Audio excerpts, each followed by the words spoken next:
आज के इस वीडियो में मैं आपको बताने वाला हूँ ग्रीन रेवोल्यूशन के बारे में। हरित क्रांति।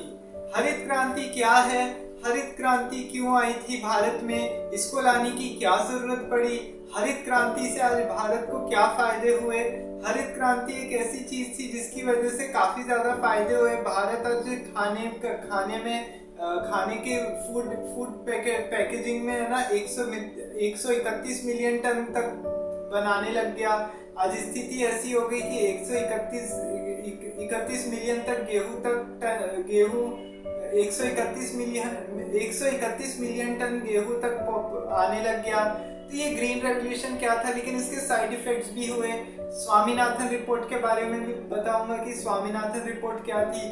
स्वामीनाथन रिपोर्ट को तो क्या आज भी है ना वैसी की वैसी पड़ी हुई आज तक, मतलब उस पर रिपोर्ट में कुछ डिमांड्स मानी गई है तो कुछ डिमांड्स नहीं मानी गई है, और है ना उस पर काफी ज्यादा वो अभी भी है ना वैसे उस पर चल ही रहा है उस बारे में। तो आज जानते हैं इस वीडियो में कि ग्रीन रेवोल्यूशन आखिर क्या था, और ग्रीन रेवोल्यूशन के बारे में पूरी हिस्ट्री जानते कि क्यों जरूरत पड़ी इसको लाने की, और इसके क्या फायदे हुए क्या नुकसान हुए। देखिए, तो ग्रीन रेवोल्यूशन की शुरुआत होती है सबसे पहले 1950 से, मतलब आजादी के बाद से। देखिए, भारत एक जमाना था जब बहुत पहले भारत को सोने की चिड़िया कहा जाता था, क्योंकि भारत में इतना सारा पैसा था, इतना कुछ था। लेकिन क्या हुआ कि अब जैसे अंग्रेज आए तो काफी सारा धन लूट के लेके चले गए, सब लूट लिया अंग्रेजों ने।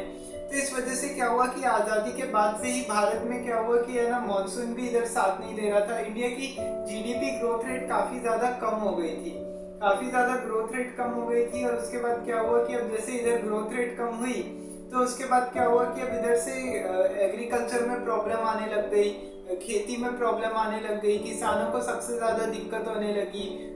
फसलें नहीं उगाई जा रही थी, खरीफ, रबी और इसकी फसल, जौ की फसल, ये तीनों फसलें सही से नहीं बोई जा रही थी।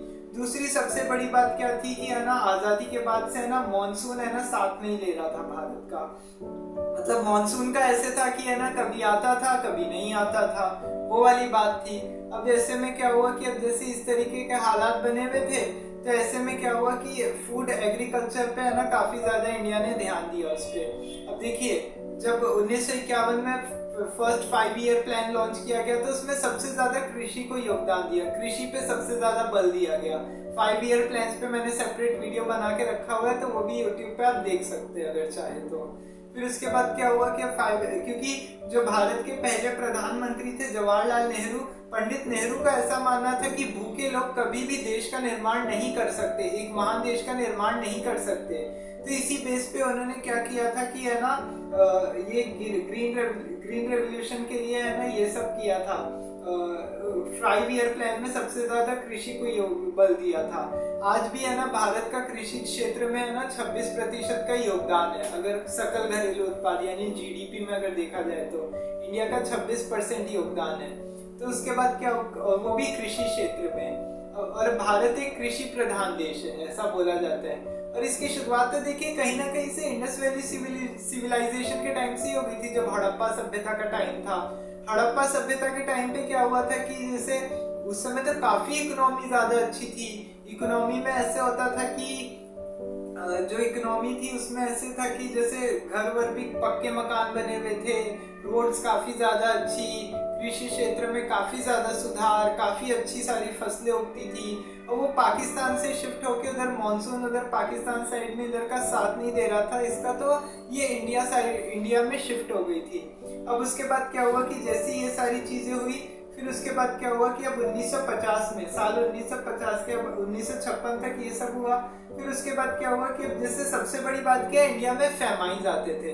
अब सबसे पहला रीजन क्या था इसका, सेकेंड वर्ल्ड वॉर। देखिए, वर्ल्ड वॉर सबसे बड़ा रीजन रहा है हर चीज का। इधर क्या हुआ कि है ना वर्ल्ड वॉर में तो पहले ही है ना फूड शॉर्टेज हो गई थी, क्योंकि ब्रिटिशर्स इधर हल्ला कर रहे थे गांधी जी से कि हमारे ऊपर सोल्जर्स भेजो, हमारे लिए हमारी मदद करो तो आजादी दे देंगे। गांधी जी ने बोला भाड़ में जाओ। पहले भी गांधी जी धोखा खा चुके थे तो दोबारा धोखा खाते नहीं, खैर वो अलग टॉपिक है। सेकेंड वर्ल्ड वॉर पे भी मैंने वीडियो बनाया हुआ है तो वो भी देख लीजिएगा। तो इससे कांग्रेस के भी काफी ज्यादा लीडर्स गुस्सा हो गए थे। अब उस समय जो ब्रिटेन का प्रधानमंत्री था विंस्टन चर्चिल, विंस्टन चर्चिल इतना क्रूर इंसान था, इतना क्रूएल था, हिटलर से भी कम नहीं था। अगर आज अपन हिटलर से बोल देना कि अगर आज विंस्टन चर्चिल अच्छा था, या हिटलर को आज अपन बोलते कि हिटलर सबसे सनकी इंसान था या बहुत घटिया इंसान था, आज विंस्टन चर्चिल भी उससे कोई कम नहीं था। जो 1943 में बंगाल में जो फेमाइन आया है, सबसे बड़ी भुखमरी आई है जिससे 40 लाख लोग भूख से मर गए थे, वो उसी त्रासदी का सबसे बड़ा कारण यही विंस्टन चर्चिल रहा था। तो देखिए, अब विंस्टन चर्चिल ने, अब भूखमरी आ गई थी, अब विंस्टन चर्चिल और भी जो जितने भी लीडर्स थे ना, सबका ये मानना था कि देखो भारत तो चलने वाला है नहीं, लेकिन भारत चला, बड़ा हुआ। उन्होंने भारत जब जन्म लिया था, तो जैसे मतलब जब इंडिपेंडेंट इंडिया हुआ था, तो उसके बाद से काफी तरक्की की। इंडिया ने काफी ज्यादा कोशिश भी की थी इस चीज को लेके कि एग्रीकल्चर और फूड प्रोडक्शन में सबसे ज्यादा ध्यान दिया जाए। तो उसके बाद क्या हुआ कि अब ये सारी चीजें हुई, लेकिन उसके बाद 1951 से 1956 तक के 5 ईयर प्लान में कृषि पे सबसे ज्यादा बल दिया गया। लेकिन 1964 में सबसे बड़ा झटका तब लगा जब भारत में सूखा पड़ गया था। फेमाइन बहुत सारे आते थे इंडिया में, आजादी से पहले हो या आजादी के बाद हो, बहुत सारे भूखमरी आती थी, बहुत सूखे पड़ते थे, बहुत कुछ होता रहता था, बारिश ढंग से होना नहीं। उस वजह से क्या होता था कि है ना, बहुत ज्यादा सूखा पड़ना, ये सारी चीजें। ऊपर से इधर क्या हुआ कि 1962 में इधर भारत चीन युद्ध हो गया। भारत चीन युद्ध हुआ, तो इस वजह से क्या हुआ, 1 महीने तक ये युद्ध चला, भारत के पक्ष में कोई परिणाम आया नहीं। भारत के पक्ष में इधर से कोई परिणाम नहीं आया। ऊपर से दूसरी चीज, युद्ध में इतना सारा खर्चा हो गया, तो अब करे क्या, इकोनॉमी वैसे खराब हो गई इसके चक्कर में। इसके बाद क्या हुआ कि नेहरू ने काफी ज्यादा इस चीज पे बल दिया। अब सबसे बड़ी बात क्या है ना, देखिए पहले यहाँ पे एक और चीज आपको बता दूं कि PL 480 जो है ना, इसके तहत अमेरिका को गेहूं भेजता था। माफ कीजिएगा, PL 480 के तहत अमेरिका भारत को गेहूं भेजता था। देखिए अब ये PL 480 स्कीम क्या है, पब्लिक लॉ 480, ये इसका फुल फॉर्म है। PL मतलब पब्लिक लॉ। तो अब ये स्कीम क्या हुआ था कि साल 1954 में लॉन्च की गई थी, और इस पे इंडिया और भी बहुत सारी कंट्रीज ने इसको लेके समझौता किया था। और ये जो समझौता किया था, इस पे क्या बोला गया था कि देखिए, ये जो समझौता किया जा रहा है, इसमें अमेरिका है ना, जो भी होगा भारत को गेहूं भेजेगा, बहुत अच्छी क्वालिटी के गेहूं होंगे, या जो भी है ना फूड पैकेट जो भी होंगे, इंडिया को जो भी सप्लाई होगी, सब अमेरिका के हाथ से होगी। लेकिन वो अमेरिका जो गेहूं भेजता था ना, ऐसा बोला जाता है कि वो गेहूं तो जानवरों के भी खाने लायक नहीं थे, वो सूअर भी नहीं खा सकते थे, उसके इतनी गंदी क्वालिटी के गेहूं होते थे। अब इधर क्या हुआ कि अमेरिका ने इधर चालू पड़ गया कि था, PL 480 के तहत भेजता ही था। अब उसके बाद क्या हुआ कि अब 1962 में इधर भारत चीन युद्ध हो गया। अब उसके बाद काफी सारी चीजें की, एग्रीकल्चर में काफी बढ़ावा दिया, एग्रीकल्चर को, इंडस्ट्री को सबसे ज्यादा बढ़ावा दिया, फिर है ना और भी सारी चीजें की गई। अब उसके बाद क्या हुआ कि अब जैसे ये सारी चीजें हुई, तो फिर उसके बाद ये सब हो ही रहा था, लेकिन अचानक से एक दिन 27 मई 1964 को पंडित नेहरू की डेथ हो गई। पंडित नेहरू की इधर डेथ हो गई। उसके बाद क्या हुआ कि अब इधर लाल बहादुर शास्त्री देश के प्रधानमंत्री बने। पहले 13 दिन के लिए गुलजारी लाल नंदा बने, फिर उसके बाद बने लाल बहादुर शास्त्री। जय जवान जय किसान, इसका नारा दिया था उन्होंने, लाल बहादुर शास्त्री ने। अब उसके बाद क्या हुआ, जैसे ही अब प्रधानमंत्री बने, देश की काफी सारी रिस्पॉन्सिबिलिटी संभाल ही रहे थे। अब उतने में क्या हुआ कि अब इधर पाकिस्तान ने इधर ऑपरेशन जिब्राल्टर और ऑपरेशन ग्रैंड स्लैम के तहत इधर भारत पे हमला कर दिया। कश्मीर को हड़पना चाहता है पाकिस्तान। तो उस वजह से अब इधर शास्त्री जी वैसे परेशान हो गए कि अब करें तो करें क्या। अभी ये बॉर्डर पे जो पाकिस्तानी घुसपैठी आ गए, इनसे निपटने के लिए पहले इनको इनकी भाषा में जवाब दें, या है ना भुखमरी इतनी आई हुई है, पहले उसको समझाया। अब शास्त्री जी भी सोच में पड़ गए कि भाई अब करे तो करे क्या ऐसे हालात में। इधर ऊपर से अमेरिका धमकी देना चालू कर दिया। देखिए अमेरिका, USSR, ये सब है ना पहले पाकिस्तान को ही सबसे ज्यादा सपोर्ट करते थे। USSR तो बहुत 1971 में मान मनोवल के साथ कैसे भी करके मुश्किल से आया था इंडिया के साथ सपोर्ट करने के लिए।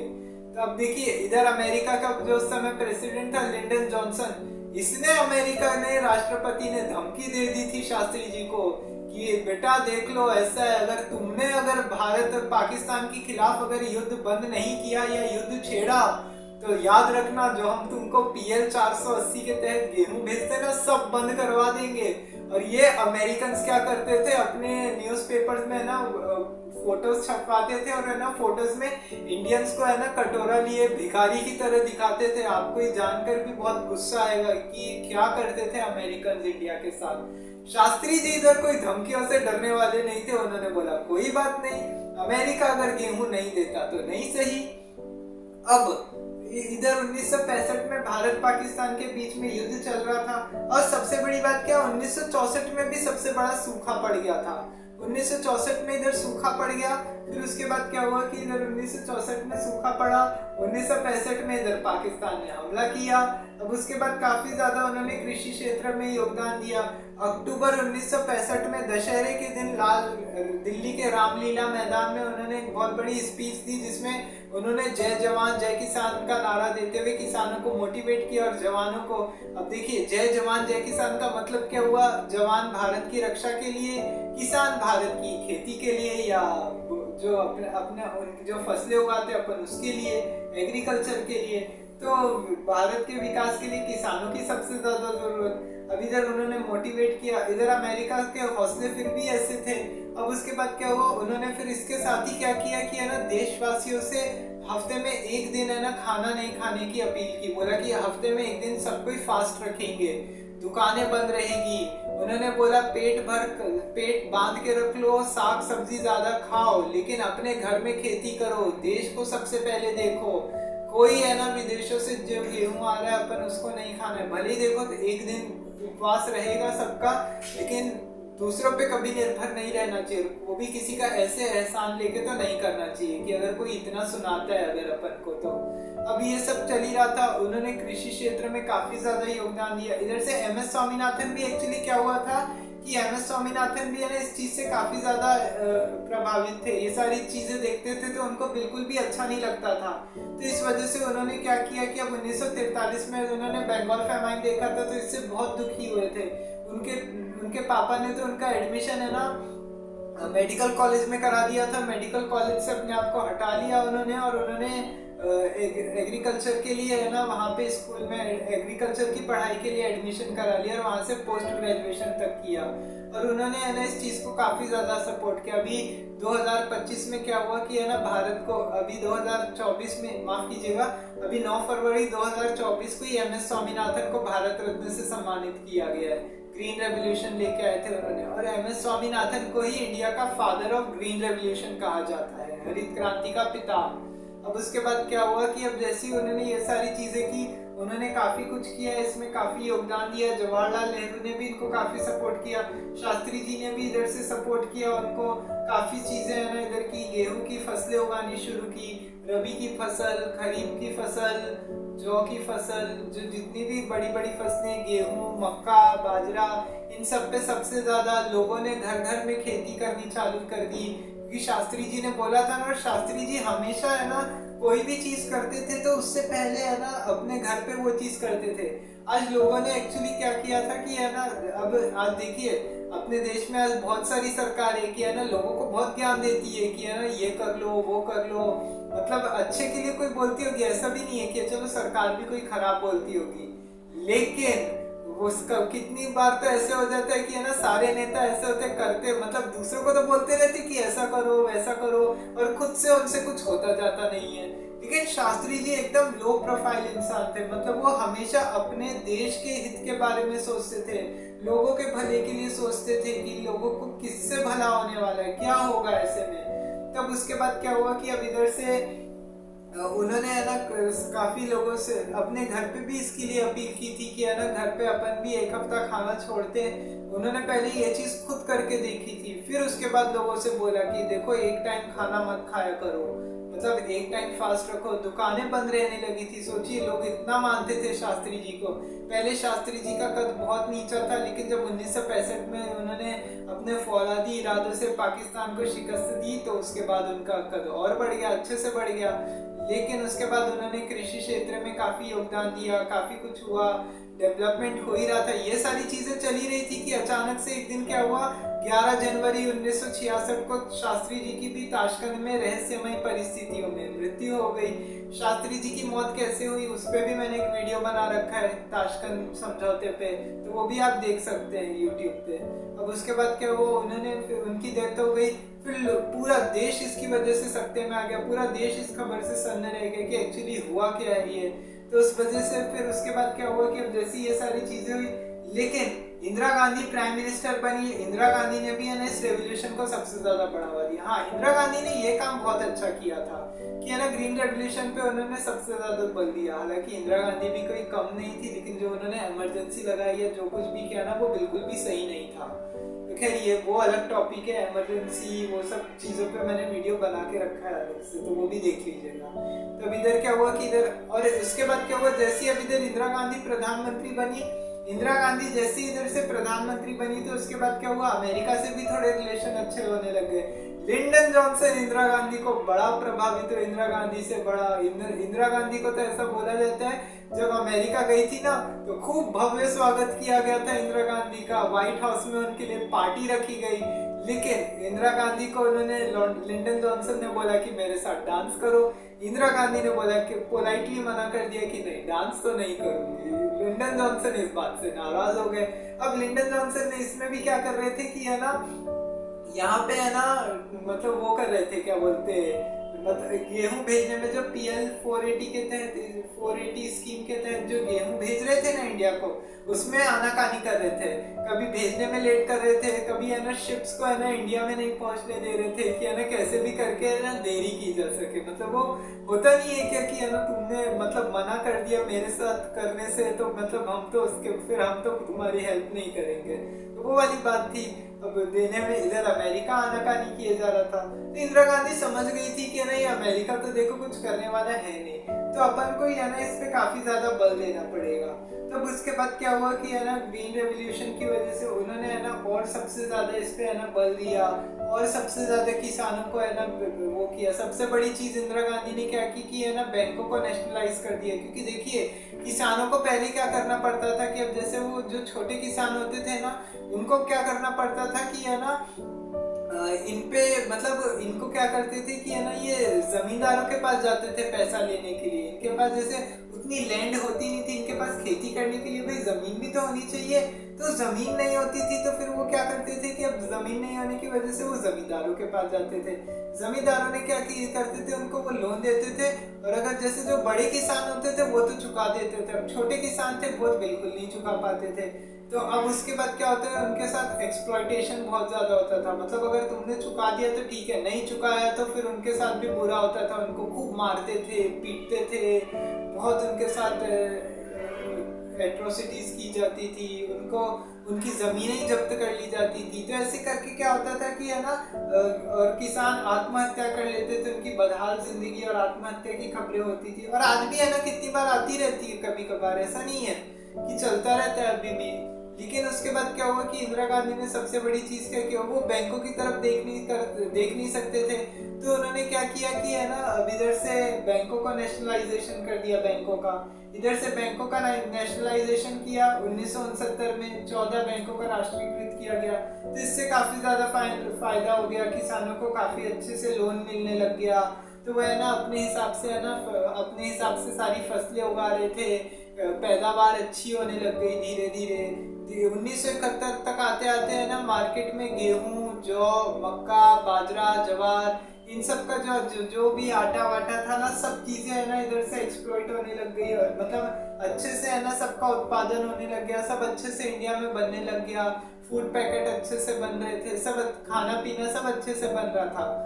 लेकिन उसके बाद क्या हुआ कि अब इधर से क्या हुआ कि अब 1971 आते आते क्या हुआ कि अब इधर ईस्ट पाकिस्तान की अलग प्रॉब्लम आ गई। इधर ईस्ट पाकिस्तान के वेस्ट पाकिस्तान के अत्याचारों से तंग आकर ईस्ट पाकिस्तान के रेफ्यूजीज आने लग गए इधर, और भारत उस समय जस्ट है ना भुखमरी से निकल गया। 1971 आते आते अब इधर भारत भुखमरी से निकल गया।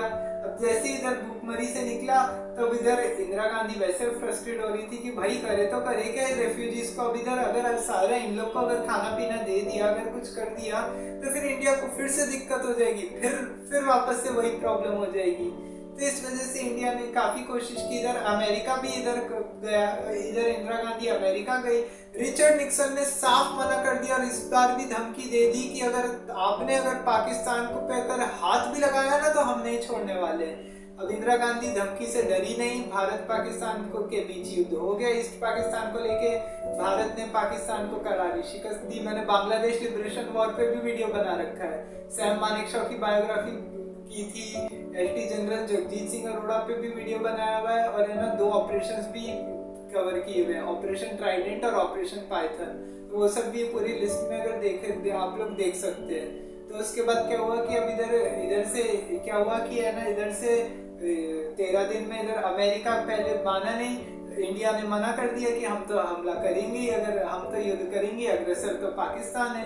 तो उसके बाद इधर अमेरिका ने इधर अपना 7वां जंगी भेड़ा भेज दिया। लेकिन इंडिया की सबसे बड़ी जीत हुई, इधर बांग्लादेश बन गया 16 दिसंबर को।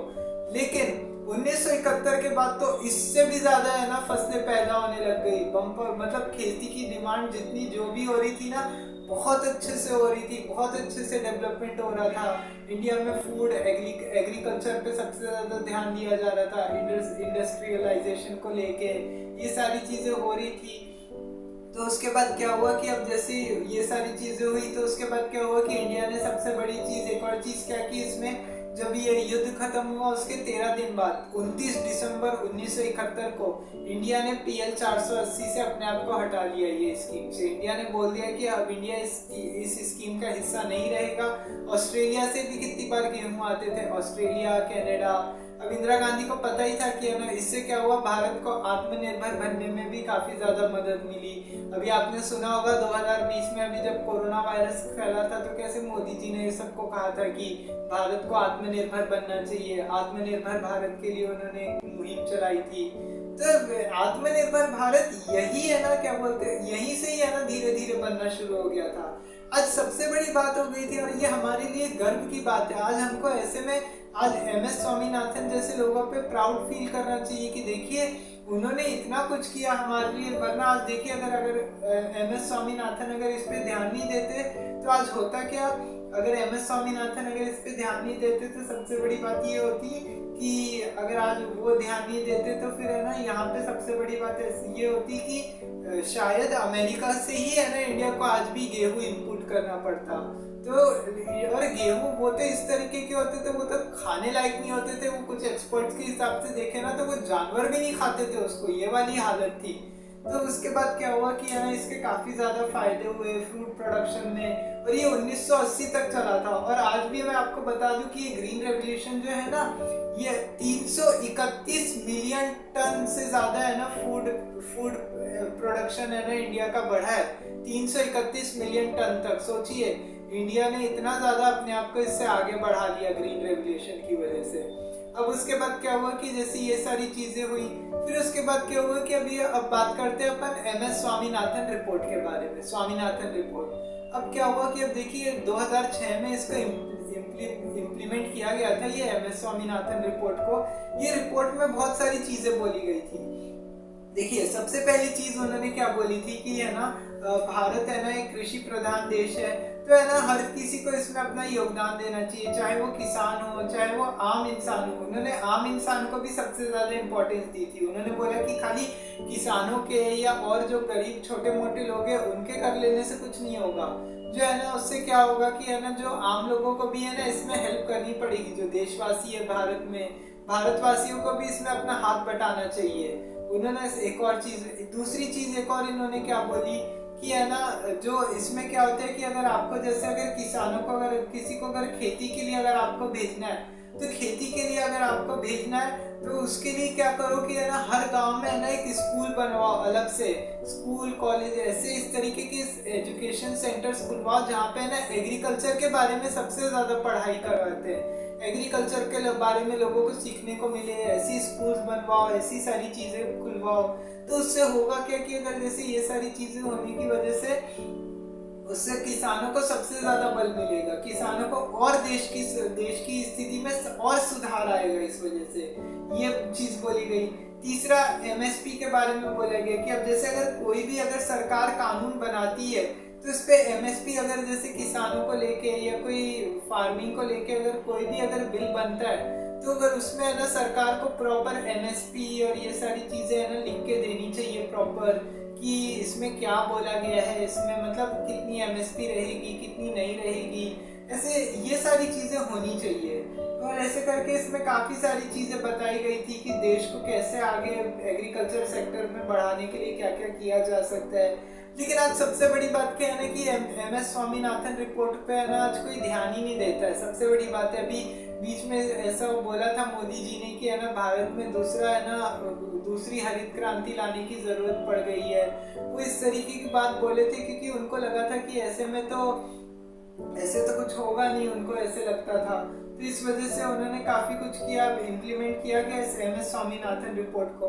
लेकिन अब इसकी क्या हुआ था कि ग्रीन रेवोल्यूशन का तो क्रिटिसिज्म भी होता है। देखिए, पैदावार अच्छी हुई फसलों की, फिर है ना काफी कुछ हुआ, इसके लाभ भी हुए काफी सारे, कि अमेरिका से इंडिया को गेहूं इंपोर्ट नहीं करना पड़ा।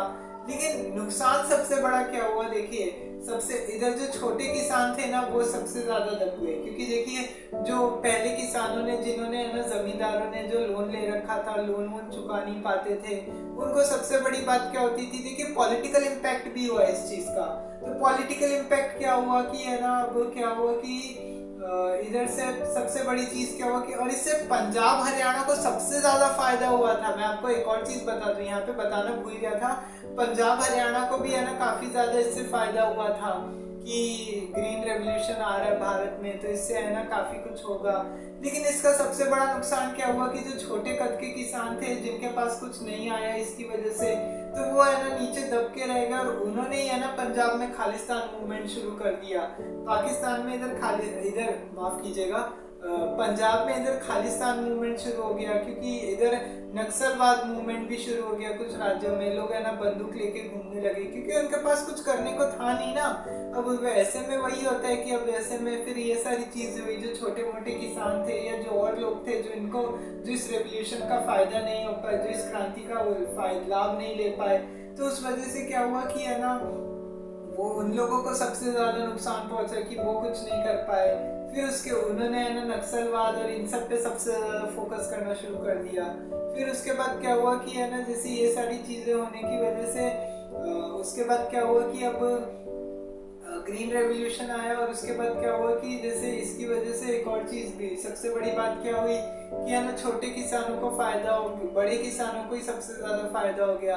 जो अमीर लोग थे, जो अमीर किसान थे, उनको सबसे ज्यादा फायदा हुआ। गरीब लोगों को प्रॉब्लम होने लग गई इस वजह से, कि जो इसका जो भी रेवेन्यू आता था, जो भी खर्चा पानी जो कुछ भी होता था ना, सब इसी से ही आता था। तो इस वजह से क्या हुआ कि अब उनकी वजह से ये सब होने लग गया कि है ना उनको कुछ मिलता नहीं था छोटे किसानों को, तो वो सत्ते में आ गए थे इस वजह से।